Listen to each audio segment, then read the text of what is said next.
The bracket is set, and on this edition, we are going to do a deep dive into the Knoxville Regional, where Tennessee comes in as a 1 seed and number 14 in the country. They welcome in Wake Forest, Cincinnati, and Miami of Ohio.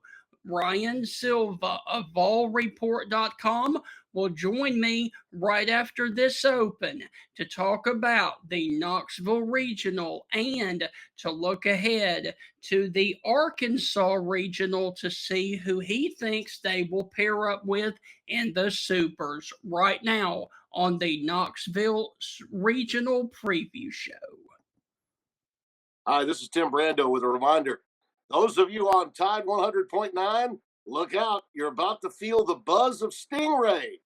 And with that, I want to welcome you inside the Knoxville Regional Preview Show. My guest that I'm about to get to is Ryan Silva of VolReport.com. And oddly enough, in the first round, there are two different regionals that in the super regionals could impact SEC teams. The first one is Ole Miss paired up with Georgia and that regional for the super regional. And then the other one is Tennessee and Arkansas. Here to break down the Tennessee, Wake Forest, Cincinnati, and Miami of Ohio regional up there in Knoxville. Here is our good friend Ryan Silva from VolReport.com. Ryan, how are things with you as we sit here getting ready for the Knoxville Regional? I'm doing good. It's a fun time of the year. It kind of feels like you get to turn that page, fresh slate, and that's definitely something Tennessee likes to have. I think they did a good job going into the SEC tournament of kind of just saying, all right, new page, fresh slate. Let's just go into this thing and see what happens because there is so much talent on that roster. Now you kind of get that final opportunity going into the regionals to really take your deep breath and say, all right, everything's in front of yourself. You're playing at home. You put together a good enough regular season to do that. And like I said, I mean, this team's talented. They've got all the talent in the world to go really far. It just depends. Are they going to finally be able to put it together? Because outside of kind of the beginning stretch of the year where maybe the competition wasn't as good, they haven't done it yet. So we'll see. So, Ryan, briefly, let's backtrack to last week in the SEC tournament in Hoover. Give us your thoughts on Tennessee's performance there in Hoover because they were the defending SEC tournament champions there in Hoover in 2024. Yeah, they played three tough teams, and I think you have to like what they did in those first two games. You definitely don't like getting run ruled by your in-state rival. I don't think Tennessee fans or that roster or the coaching staff or anyone involved was happy with how that semifinals game went down. But things went against them in the Alabama game, and then things went against them again in that Texas game, and they had all the opportunities in the world to just let those games pass and take a loss and go into the postseason. And if they lose either of those games, I don't think we're talking about a Knoxville Regional right now. They definitely needed to at least win those two, and there was still a little bit of a question if they would host, even with those wins. So they definitely needed those two, and they had breaks go against them, and it felt like previously in this season when breaks went against them, the team folded at times. They didn't respond well. They didn't look as sharp going forward in the rest of the game and kind of let those errors stack up. And you saw that as recently, I think, as the Arkansas series to round out the year on that final game of the regular season. Tegan Coons looks like he gets a huge out on a pickoff move, and it's called a balk, and then things start to snowball, and all of a sudden you're facing a large deficit, and Tennessee can't climb out of it. I thought they responded really well in that Alabama game. I thought they responded really well again in that Texas game.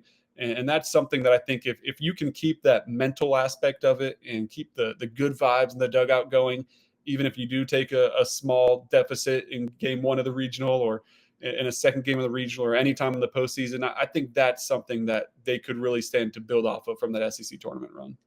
So, Ryan, when the bracket was set on Monday, give us your initial thoughts about the pairing of the Knoxville Regional with Cincinnati and Miami of Ohio and Wake Forest coming in there. I think there's worse draws out there. Like I think that it's not the easiest regional in the entire country, but it's definitely not the hardest. And for being a 14 seed, I think you definitely have to feel pretty good about it. Like Tennessee's debatably been in harder regionals when they've been a higher seed in the NCAA tournament. So I think you take it. There's some matchup, I don't want to say issues, but like Cincinnati likes to run and they like to steal bases. And that's been, part of Tennessee's kryptonite at points this season. So maybe that can rear its ugly head. Wake Forest is another team similar to Tennessee in a way where maybe the results aren't there. Like if you look at the record, it doesn't jump off the page, but they're a talented team. They're a program that's been, towards the top of college baseball for the last few years and beyond. So that's not someone you can count on either. And then Miami, Ohio is playing as good as baseball as anyone, kind of in, I guess, that group of five or mid-major type of section where they did really well in the MAC in the regular season. They obviously won their conference tournament to get to this point, and they're playing their best baseball at the right time, so you can't count them out either. So will it be a cakewalk? Can they sleepwalk through this thing and get to the supers? No. But if you compare it to some of the other regionals around the country, I definitely think that, they got off on the easier side, especially considering the proximity of teams like ETSU. Like that's a 3 seed in the Vandy Regional. And that's a team that I don't think a lot of people want any part of, no matter what the seed was. You look at a team like Georgia Tech, who, maybe had an argument to host and didn't. That felt like when they were starting to go down the list of regionals, it was like, man, that would be a tough one for Tennessee and proximity wise. And a 14 regional compared to a team that barely didn't get a host, that would make a lot of sense. And the fact that you didn't get a team like that, I think you have to be relatively happy with it. So, Ryan, let's go ahead and dive into it. Friday, the first matchup in the Knoxville Regional, Cincinnati 32-24 overall versus Wake Forest out of the ACC coming in at 36-20. Break down Cincinnati Wake Forest for us.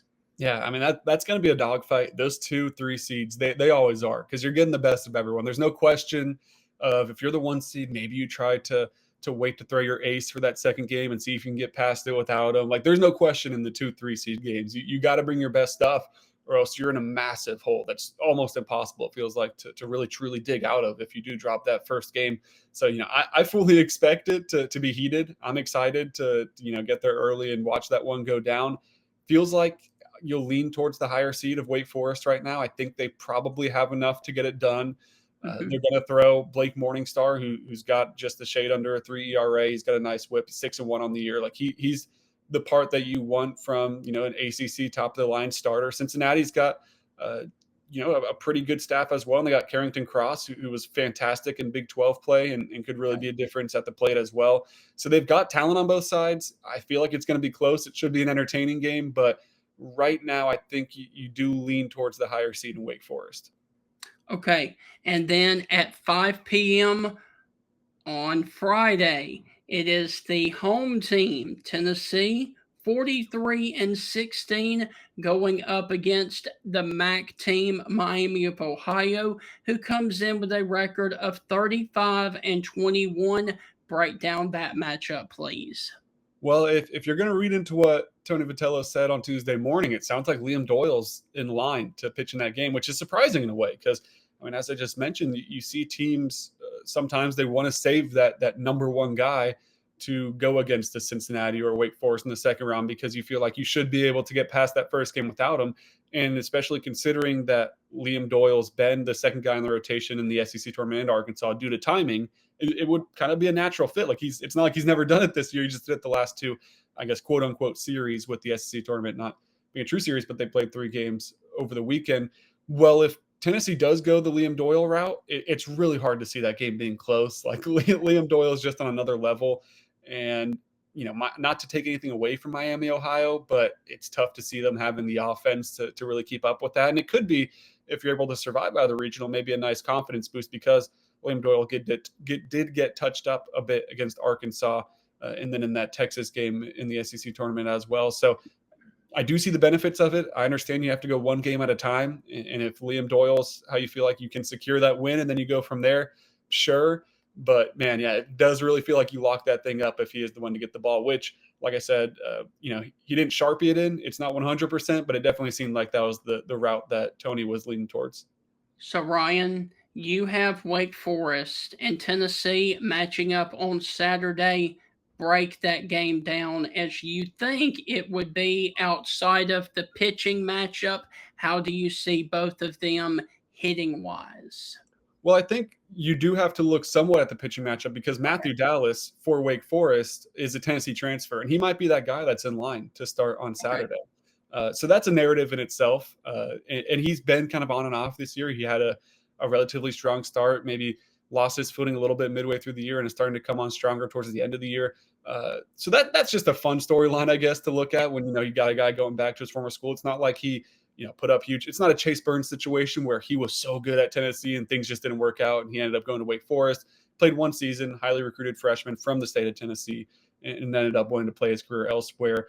Still a storyline to look out for. In terms of hitting, though, I think Tennessee is going to need to get some continued production from towards the end of the lineup. You can rely on Gavin Keelan and Andrew Fisher and Hunter Ensley and really even Dalton Bargo in that four hole to give you good at bats. In the middle of the lineup, too, I think Dean Curley's playing pretty well in the box right now. Like, he's been a consistent hitter.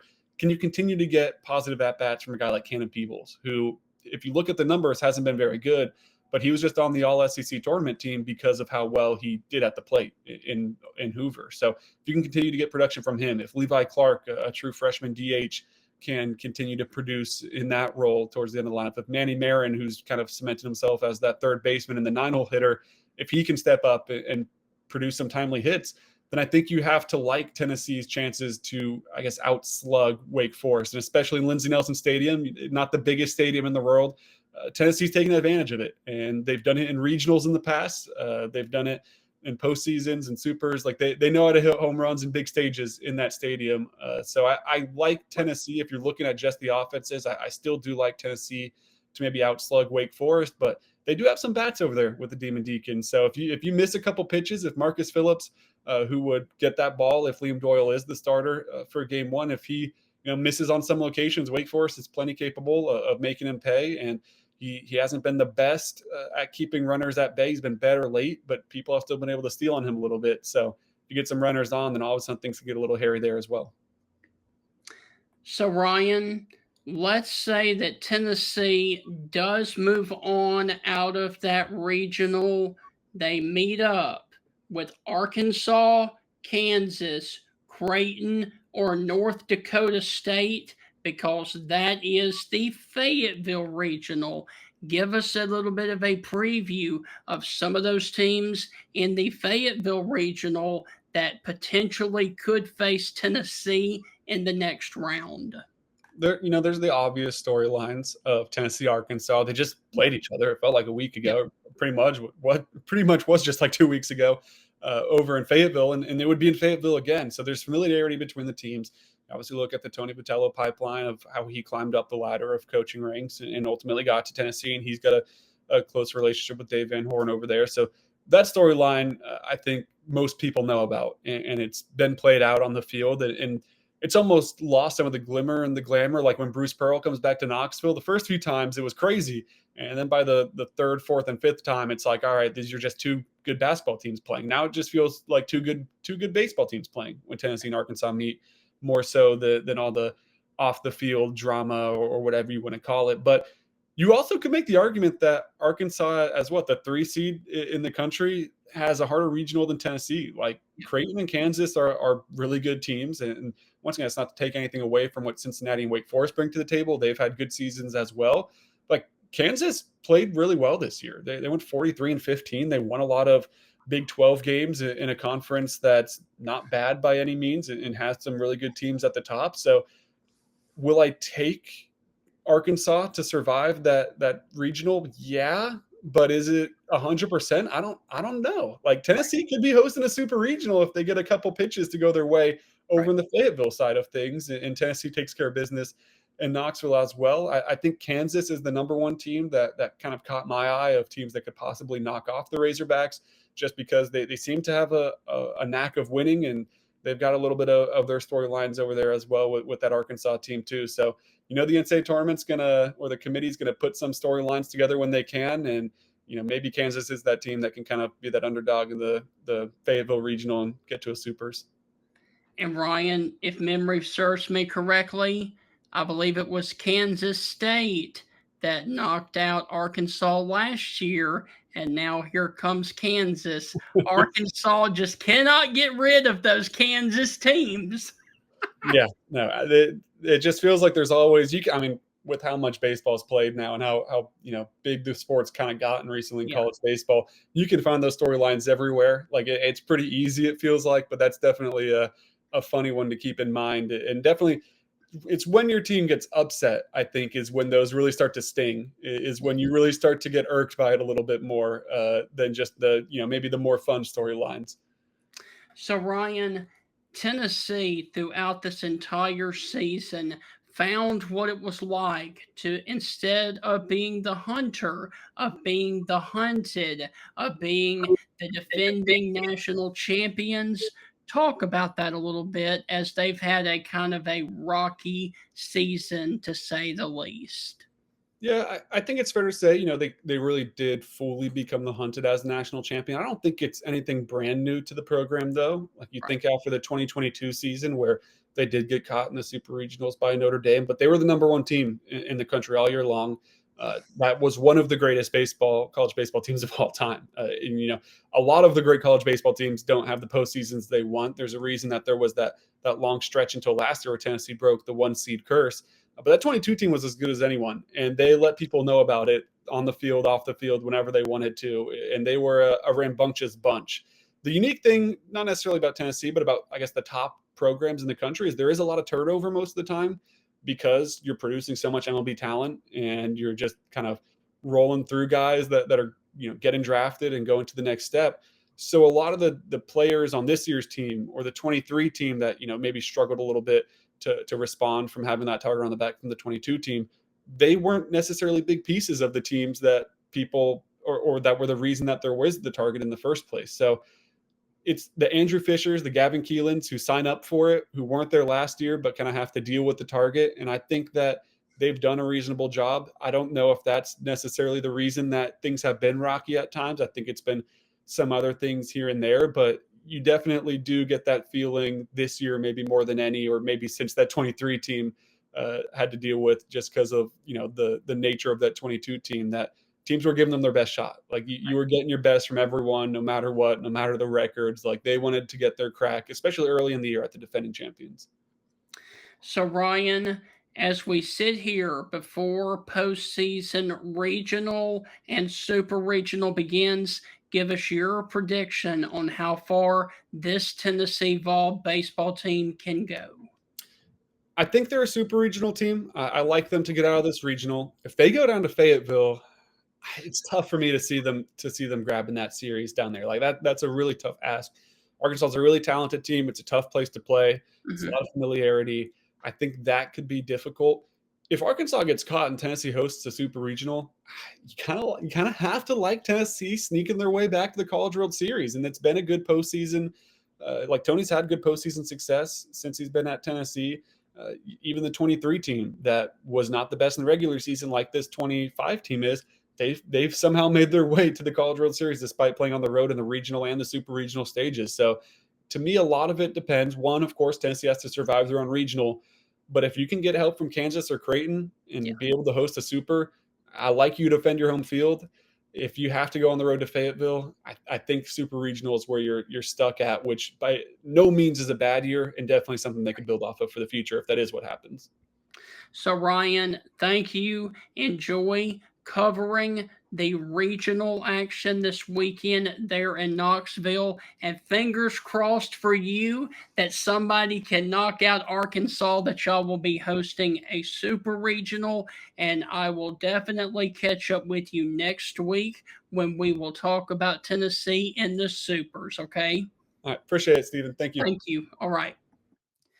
So, guys, that is, of course, is going to wrap up the Knoxville the Knoxville Regional right there. And of course, once again, you've got Cincinnati playing Wake Forest at noon on Friday. And then, of course, at 5, you've got Tennessee and Miami of Ohio. And both of those teams will play again. Winners will play on Saturday, hoping to advance to the Super Regional. And the Super Regional that Tennessee is paired with is Arkansas. And you can find the preview of the Arkansas Regional right here on my YouTube page. Hope you have enjoyed the Knoxville Regional Preview Show with Ryan Silva of VolReport.com. And that's going to do it for this edition of the Stingray Show.